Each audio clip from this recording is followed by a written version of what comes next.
세계적인 K-팝 그룹 방탄소년단 BTS가 미국 백악관에서 바이든 대통령과 만나 아시아인에 대한 증오 범죄 그리고 차별 문제 대응 방안에 대해서 논의합니다. 방탄소년단은 지난해 9월 유엔 총회에서 미래 세대를 위한 연설자로 나서는 등 다양한 국제 활동을 펼치고 있는데요. 관련 내용들 김성수 문화평론가와 함께 이야기 나눠보겠습니다. 어서 오십시오. 안녕하세요. 안녕하십니까. 김성수입니다. 반갑습니다. 네, 미국 백악관에서 조 바이든 대통령과 BTS가 만납니다.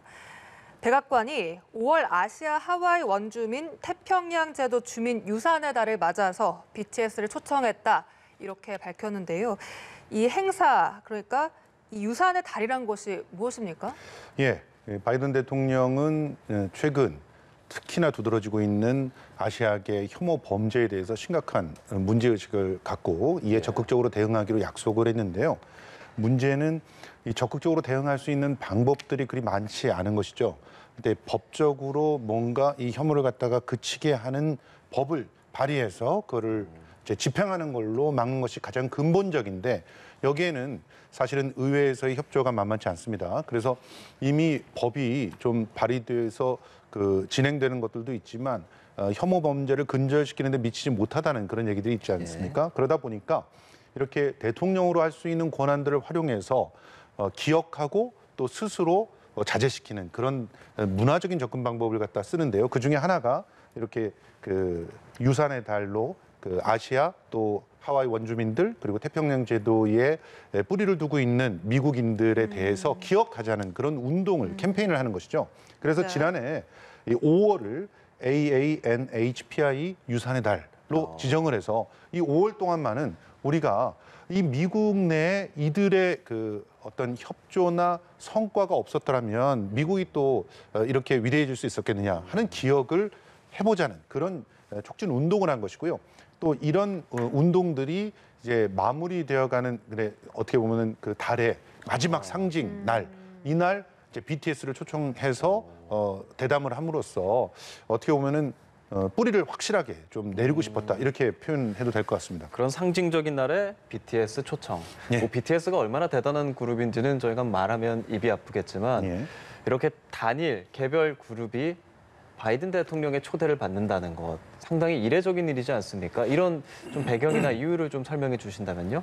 예, 기본적으로 이 백악관에 누군가가 초청받는다는 거 굉장히 특별한 그런 일이죠. 그 중에서도 대중음악 활동가들이 초청을 받는다는 것은 상당히 이례적인 일입니다. 그렇지만 이제 바이든 대통령 같은 경우는 본인이 이제 취임하고 나서 이 대중음악계의 다양한 업적을 남기고 있는 그런 분들을 초청해서 메시지를 주는 것을 이제 하나의 자신의 주요한 정치적 행위로 삼았던 것 같아요. 그래서 역시 유색인종이면서 정말 놀라운 그런 성취를 냈던 올리비아 로드리고를 초청해서 또 여성에 대한 범죄라든가 여성들의 사회적 진출 이런 부분에 대해서 일정한 메시지를 갖다 내기도 했는데 이번에는 BTS를 초청했는데 이 BTS는 여러 가지 측면에서 더 이례적입니다.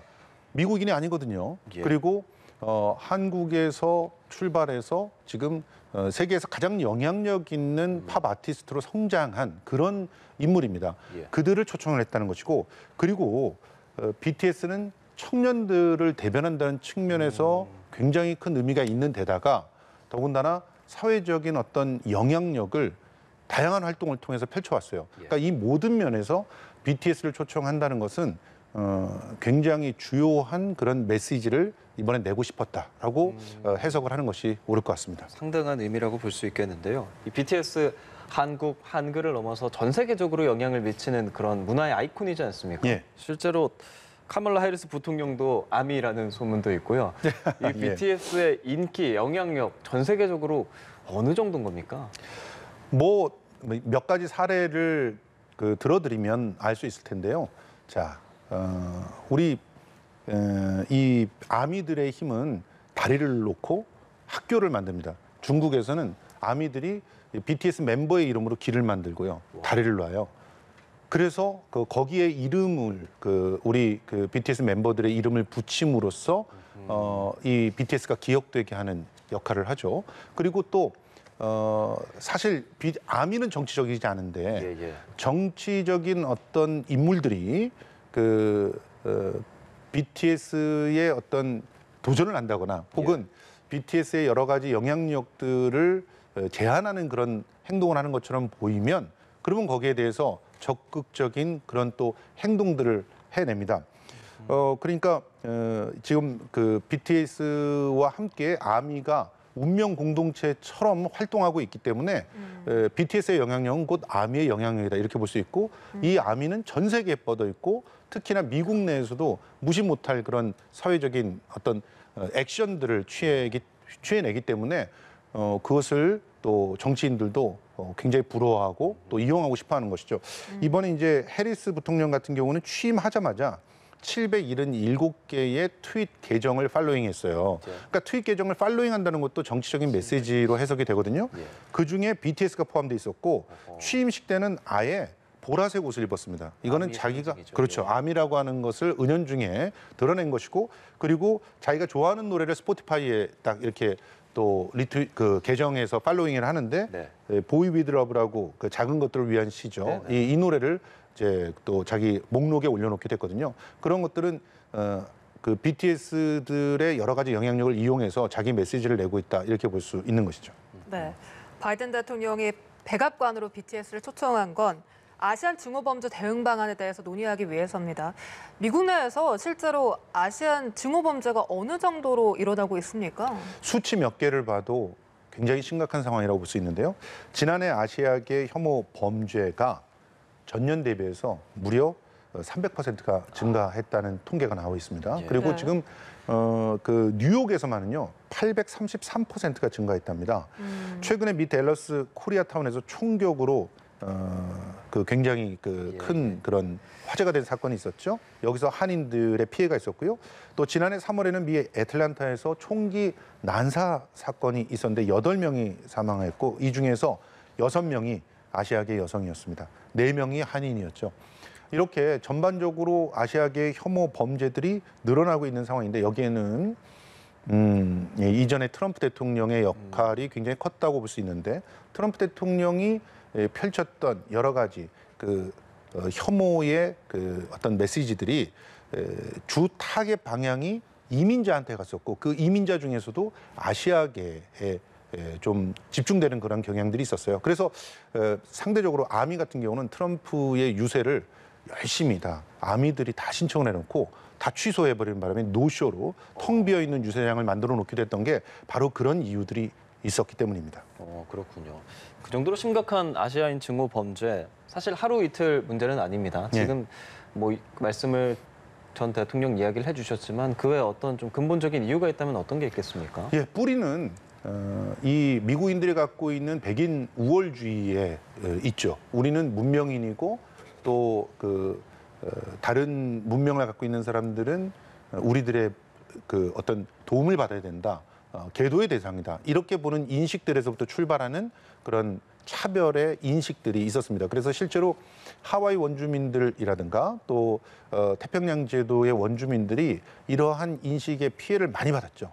이들은 병원 그 균을 옮기는 사람들이라고 치부를 해서 실제로 감염병이 있을 때 이들을 집단으로 수용해서 막 소독을 한다거나 하는 그런 짓들을 1880년대만 해도 그냥 막 자행을 했었습니다.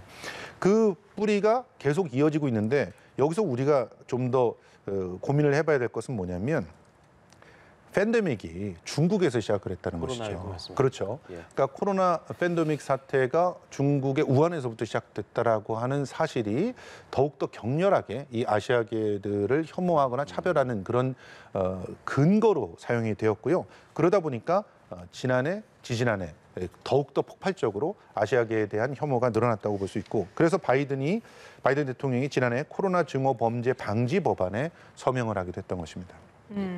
그런데 앞서 이런 아시아인 혐오에 대한 뿌리로 백인 우월주의를 짚어주신 바 있는데 이 댈러스 코리아타운에서 총격 사건을 보면 흑인이 예. 저질렀단 말이죠. 예. 그러면 흑인과 동양인, 아시아인 모두 소수 집단인데 왜 서로를 향해서 이런 일이 일어나는 걸까요? 사실은요. 폭력이라고 하는 것은 아래로 내려가기 마련인데 백인 우월주의를 갖고 있던 집단에서 특히 흑인들에 대한 폭력들을 가한 것이 또 흑인들은 자신들보다 더 약자라고 생각하는 사람들에게 그 폭력을 가하게 되는 것이거든요.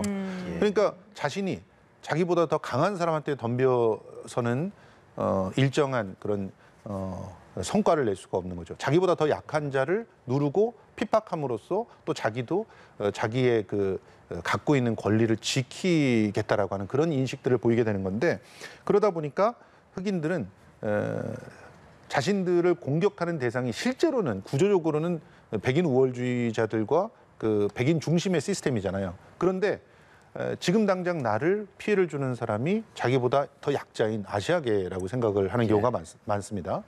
특히 이전에 그 LA 폭동이 있었을 때도 한인들이 굉장히 많은 피해를 받잖아요. 네. 그때 그 폭동에서 한인들을 공격했던 사람들이 흑인들이었죠. 그 자신들의 그 어떤 자신들의 권리, 자신들의 자리 이런 것들을 한인들이 빼앗아 간다고 생각을 하는 거예요. 또 라틴계의 입장도 비슷합니다. 라틴계의 입장도 이전까지 자신들이 소수자였기 때문에 당연히 그 소수자로서의 자기의 권리를 백인들을 대상으로 확보받아야 된다고 생각하지만 자기보다 더 소수자인 그 한인들이나 이 아시아계들한테 또 그러한 전가를 하면서 자기 문제를 풀려고 하는 그런 문제들이 생깁니다. 이 모든 것들이 사실은 그 사회가 폭력이나 혐오로 점철돼 있을 때 그 약자들한테 전가되는 그런 현상으로 읽어내는 것이 바람직합니다. 네. 그리고 아시아계 증오 범죄를 보면 유독 아시아계 중에서도 노인이나 여성 이렇게 약자가 대상입니다. 네. 특히나 여성들 피해가 큰 것 같은데 인종차별에 더해서 성차별까지 더해졌다고 볼 수가 있을까요? 어떻게 맞습니다. 분석하십니까? 이제 모든 혐오 범죄들은 기본적으로 약자를 향해서 더 전가되는 법이고 또 그렇게 전가되면서 더욱더 잔인하고 난폭한 형태로 범죄가 발생이 되는 거죠. 그러다 보니까 아시아계 증오 범죄가 대략 1,905건이 분석 대상으로 났을 때 824건이 노인 대상의 범죄다라고 하는 게 나왔고요. 특히 아시아계 노인들이 특히 여성 노인들이 이렇게 물리적인 폭행이라든가 언어적 모욕을 당하고 있다는 것이 입증되고 있습니다. 그러니까 결과적으로 혐오를 그치지 않으면 이 아시아계로 하는 상대적 소수에 대한 그런 범죄들 또 아시아계 사람들 중에서도 여성이나 노인들을 향한 범죄들을 막을 수 없는 것이죠. 예, 이 심각성 얘기해봤으니까 이제 다시 BTS에게로 좀 넘어가 보겠습니다. BTS가 지금 말씀하신 이런 인종차별이나 약자에 대한 문제에 지속적으로 목소리를 높여왔습니다. 캠페인을 통해서 100만 달러를 기부하기도 했었고 기자회견을 하기도 했었고 수많은 글을 쓰기도 했었는데 그런데 그 BTS 역시도 아시아인이란 이유로 욕을 먹기도 하고 차별을 당하기도 했다고요? 그러니까 지금 BTS가 상징적인 존재가 된 가장 큰 이유는 그들이 역시 피해자였기 때문이에요. 그러니까 피해자성이라고 하는 것만큼 강렬한 상징성은 없거든요. BTS는 실제로 전 세계 가장 영향력 있는 그룹임에도 불구하고 아직도 미국의 라디오 방송에 나가면 혐오적 발언에 피해를 입기도 합니다. 그리고 심지어 어떤 그 곳에서는 BTS들을 두더지로 묘사해서 그 두더지 게임을 하듯이 묘사를 한 적도 있거든요. 호주 방송사 같은 경우는 특히 굉장히 모욕적인 그런 그 농담들을 일삼아서 아미가 대거 이 호주 방송사에 민원을 넣었죠. 그렇게 되면서 그 DJ가 직접 사과를 하는 그런 일까지 있었습니다. 그러다 보니까 기본적으로 BTS는 스스로가 피해자이면서 동시에 스스로가 이 피해를 안갚음으로 갚지 않고 이 피해자들의 인권을 더욱더 보호하고 신장시키자라는 긍정적 캠페인으로 이거를 바꿔낸 그런 대표적인 인물이 된 거죠. 그러면 조 바이든 같은 경우는 자기가 하고 싶어 하는 것을 BTS가 대신해 주는데 당연히 BTS와 만나고 BTS의 영향력을 강화시키는 것이 자기의 어떤 주요한 정치적 액션이 될 수가 있는 것이죠. 그런 측면에서 지금 BTS와의 이런 만남이 이루어진 것이 아닌가 생각을 합니다. 네, 백악관의 이 BTS 초청, 조 바이든 대통령과의 만남을 통해서 또 거기에서 나오는 메시지에 따라서 이 미국 내 증오 범죄 더 확대돼서는 세계적인 이 아시아인 증오 범죄를 좀 근절하는 계기가 될 수 있을까요? 어느 정도 영향력을 예상하십니까? 사실은 이렇게 그 혐오와 또 그로 인한 폭력들이 만연한 사회를 근본적으로 고치기 위해서는 인식과 법이 바뀌어야 됩니다. 그러니까 좀 더 구체적이고 또 강력한 액션들이 백악관에서는 더 나와야 될 텐데 그게 좀 여의치 않은 상황이죠. 그런 상황에서 인식을 바꿔보려고 하는 노력들을 하는 거 굉장히 의미 있는 일이라고 보거든요. 그 인식을 바꾸기 위해서는 그 구체적으로 청소년들에게 미래 세대인 청소년들에게 강렬한 그런 어떤 그 영향력을 갖고 있는 존재들이 그 인식을 바꾸는데 굉장히 큰 역할을 할 수가 있는 거고요. BTS는 바로 그런 중심으로 이렇게 지금 선택이 된 거라고 볼 수 있습니다. 그래서 BTS가 전 세계에 혐오를 그치는 그런 메시지를 꾸준히 내고 또 그 액션들을 아미와 함께 함으로써 우리들 스스로가 이 사회에 만연해 있는 혐오와 또 그로 인한 범죄들을 근본적으로 바꿔내는 주체가 될 수 있다는 그런 인식들을 뿌리낼 수 있다고 생각을 합니다. 예, BTS와 바이든 대통령의 만남 어떤 메시지가 나올지 주목해 보겠습니다. 지금까지 김성수 문화평론가와 함께했습니다. 오늘 말씀 고맙습니다. 고맙습니다.